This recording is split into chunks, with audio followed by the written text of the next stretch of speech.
If you were the chief of the Pakistani military, what are 4 changes you would bring about? Nobody would make me chief of Pakistan military. Just hypothetical. I would probably be court-martialed by the time I reached the level of captain because I would question many things. But look, if I was the chief of the Pakistan army, I think what I would do is I would withdraw the army from politics. And everything which I'm telling you is mission impossible. It's not going to happen because the Pakistan army is not wired like that. You know, when you think you are the ruling class, you are not wired to let go of power. But if in an ideal world, if something was to happen, the Pakistan army should not interfere in the politics of Pakistan. They should not play the kind of games they've been playing. Let politics play its role in Pakistan. That's number one. Number two, they should encourage.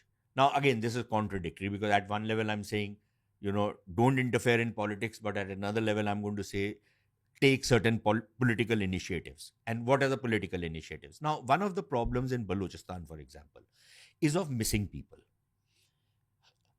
What the Pakistan army does is, because they want to quell the Baloch rebellion, they go into universities, they go into people's houses, they pick up anybody who they suspect of siding with the separatists in Balochistan, the freedom fighters, and they pick them up. So there is completely illegal abductions of people are taking place. These are people, and many of them are students in Punjab University, in Karachi, in other universities.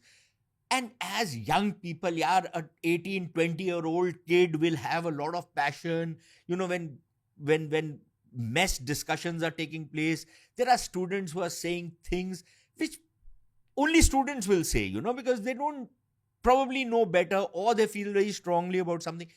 Nobody reaches out to those kids and tries to explain to them anything. But what they do is they identify those people, they pick up those kids, and then they are disappeared. Now, what happens to them is that they are tortured, and then sometimes they are released, sometimes they are never released, sometimes you discover their dead bodies thrown on the wayside. So all kinds of brutalities are visited upon these people. This aspect of torture has been reported upon. Yeah, all the time. You know, this is one of the reasons why, if you've heard of this lady Maharang Baloch, this is the biggest cause in Balochistan right now. This thing called the disappeared people, the enforced disappearances that are taking place, and all of these are done by Pakistan security forces. Look, if I think you have done something wrong, you have done a treasonous act, you are a terrorist, for example, then I should arrest you, produce you before a court, file a charge sheet against you, and then hang you. I don't care, right? If you've done something wrong, then of course punishment must be delivered. But I just can't pick you up and just, you know, arbitrarily, shoot you or hang you or torture you without any evidence whatsoever, without any legal process. The third thing the Pakistan army needs to do is they really need to start dismantling that entire infrastructure of terror and of these Islamist mafias which they have funded. And I'm not just talking about the Lashkar-e-Taibas and the Jaish-e-Mohammeds, which they have unleashed against India, but many of the other groups which they unleash against their political opponents inside Pakistan. For example, there is this organization called the Tehreek-e-Labbaik Pakistan. It's a Barelvi Muslim organization used as a counter force against the Deobandi Muslims who were mostly terrorists. So this is a counter force so this kind of games which the Pakistan army has been playing has undermined law and order in Pakistan and destroyed the civic peace. They need to desist from it. And last but not the least, they need to start making peace with their neighbors. These irredentist claims they have, Kashmir or on parts of Afghanistan, or trying to make Afghanistan a kind of a fifth province without not de jure but de facto. That Afghanistan must be under our thumb, Afghanistan must do whatever we ask them to do. That kind of nonsense needs to stop. So these multiple jihads that they have been waging, they need to stop that. So if I was the army chief, I would do these 4 things. but I'm not going to be the army chief. And I can assure you that the army chief of Pakistan will not listen to any sensible advice. This podcast is probably going to reach a lot of members of the But it Pakistan. won't, it could reach anywhere, but it's not going to filter down that ossified military mind in Pakistan. So it's not going to happen, but yeah. Because on a human level, there's too much yes man energy.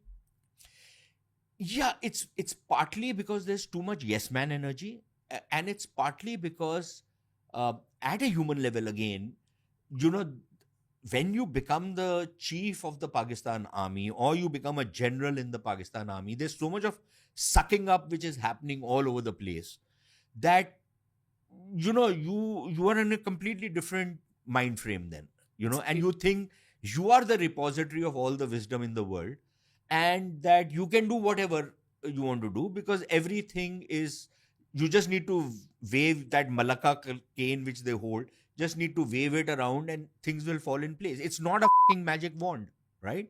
They need to understand that. There's also obviously a lot of money to be made, Of course. because with power comes opportunity for money.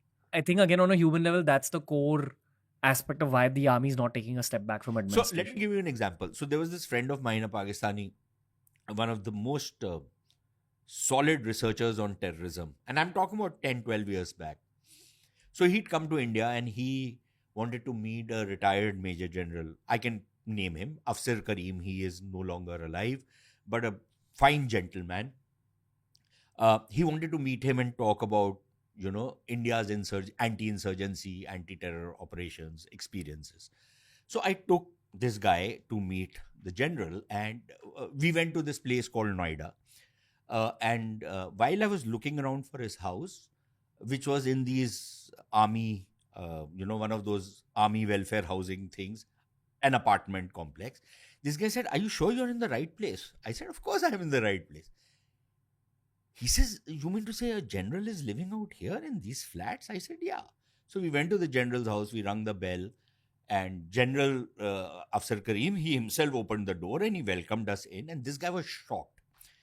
Then, anyways, he had a conversation for an hour or two, and then when he started walking out, he couldn't hold back, and he said, "General Saab, I want to say something to you, but I hope you don't take it in the wrong spirit."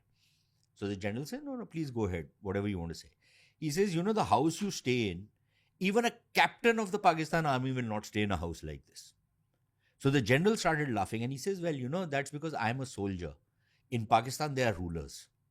So that's the difference between the two armies, in the ethos of the army, the way they think, the way they operate, the fact that, they understand in India that they are under a civilian control. In Pakistan, they are in charge. That's one. Secondly, the amount of monies they make legally.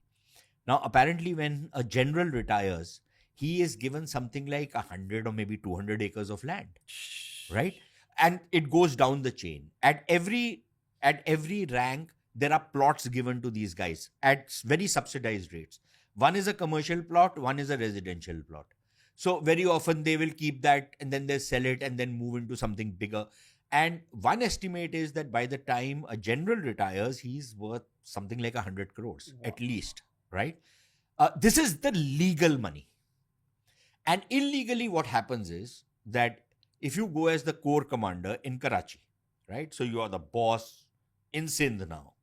Karachi is like the Bombay of Pakistan. So you are out there. So you'll have all these shady businessmen, big guys, but they deal in the stock market in Pakistan. And the stock market in Pakistan, from what I've learned, is about 200,000 people who invest in the stock market. So it's a very, very shallow market, right? So you'll have these big daddies of the stock market. It's all a kind of a collusion, who will come to the general and then tell him, "Ki General Saab, you invest in the stock market through me." Okay? So the general will hem and haw, but this guy will say, "No, no, you invest, you wait and see." So he will give him 5 lakhs of rupees. 2-3 weeks later, this guy will come back, give him 50 lakhs. "See, General Saab, this is the amount of money I've helped you make." And by the time the general goes from there, he's worth a few crores, right? Basically, it's bribery. Because once you've done that, the general is beholden to you and he does whatever you ask him to do. That's the second. So there are various ways and means. Pakistani generals, for example, in Balochistan have been involved in smuggling. They've been involved in drug running. They've been involved in gun running. They've been involved in extortion networks, kidnapping networks. They've been involved in all of this, right? Big smuggling, this thing. Sometimes they've actually been caught and punished also. So when you hold that much power with zero accountability, that no judge in Pakistan can come after you, no government in Pakistan has the balls to come after you, right? Nobody in Pakistan can even say a word. Damn, they're journalists who pretend to be, upholders of fresh freedom and freedom of speech. You will never hear them talk about Pakistan army. They will use euphemisms. रियासत रियासत के इदारे, right, वो जिनका नाम नहीं लिया जा सकता. Now everybody knows they're talking about the army, but they will never say army. They will never say such and such general, or they will never say such and such office in this particular thing. So they are that terrified, and probably that compromised, that they will not even say it. So when you have a situation like that, then nobody is going to stand up against you. So yes, there is the yes man culture, and yes, there is this megalomania which comes in because of the kind of power you enjoy.